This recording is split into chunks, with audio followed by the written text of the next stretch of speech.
편안한 밤 보내셨길 바랍니다.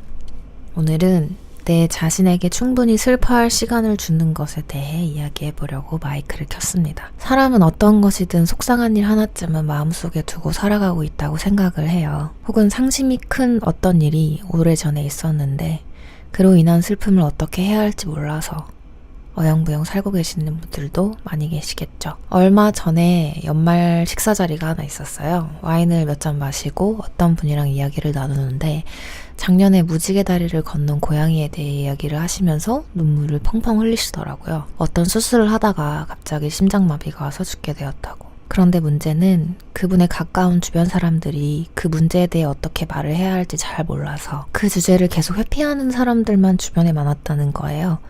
그래서 그분은 자신의 슬픔을 애써 괜찮다 되뇌이면서 1년이라는 시간을 어떻게든 살아내었다고 하시더라고요. 제 눈에는 당연히 괜찮지 않아 보였고 슬픔을 제대로 마주한 적이 없다는 게 너무 잘 느껴졌어요. 1년이 지났는데도 왜 이렇게 계속 눈물이 나는지 이해를 못하겠다는 말도 하시더라고요. 그래서 제가 말했죠. 1년밖에 안 됐으니까 눈물이 나죠. 라고.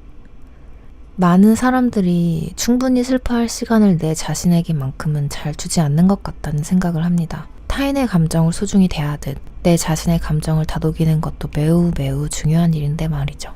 슬픔이란 감정이 느껴지신다면 보채지 마시고 부정적인 개념이라 생각하지 않아주시는 건 어떨까요?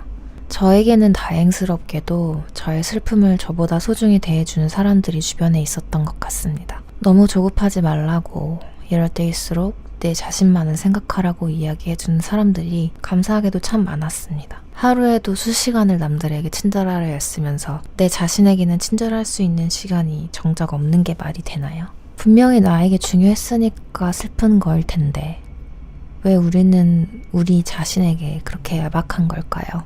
필요하다면 우리는 주변 사람들에게 분명히 말을 해줘야 합니다.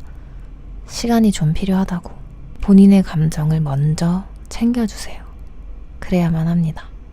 그렇다고 남들에게 무리하라는 말은 아니에요. 제가 말하는 요지는 여러분을 아끼는 사람이라면 그런 말을 하는 여러분이 그린 선을 넘지 않을 거라 생각합니다. 내가 겪었던 일, 지금 생각나는 바로 그 일, 그 사람, 그 일을 겪은 내 자신에게 충분한 시간을 주세요.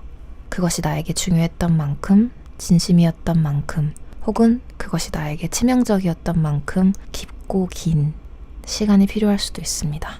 저는 그래서 강한 사람만이 자신의 감정을 인정하고 눈물을 흘릴 수 있다고 생각합니다. 자신의 감정을 직면하기로 결정한 사람만이 눈물을 흘릴 수 있는 거니까요. 그 말인즉슨 슬픔이란 감정이 도래했을 때 그것을 잘 다룰 수 있는 사람은 내 자신에게 일어난 일을 정확히 들여다볼 수 있는 용기가 있는 사람만이 올 수 있다는 말이죠. 굉장히 쿨한 사람들만 할 수 있는 거지 않을까요?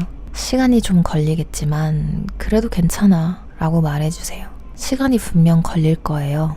하지만 결국 지나갑니다. 운동화 끈은 달리기 전에 제대로 묶어야죠. 안 그럼 달리다가 심하게 넘어집니다. 좋은 하루 보내시길 바랍니다. 바이.